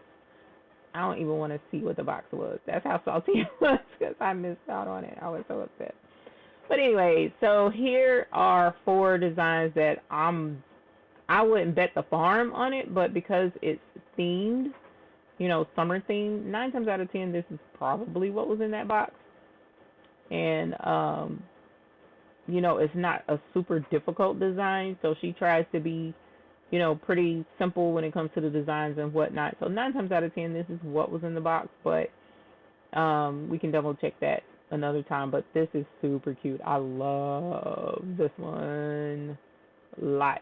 I love that a lot. I will most likely get that one and put it because I got a new shirt that's screaming for something, and I'll probably put that on there. And this is cute too. Perfectly imperfect sums me up quite brilliantly, does it not? All of us, actually, we're all perfectly imperfect. Or as my husband says, you may be imperfect, but you're perfect for me. Oh, that's so sweet. I love him. So at any rate, you guys, this was fun. Hey, Yvonne, how are you? Welcome. Thank you for joining us. This was fun. I thoroughly enjoyed showing you guys sublimating the fabric. I hate I didn't have the turtles already sublimated. Not sublimated, but printed out, but that's okay.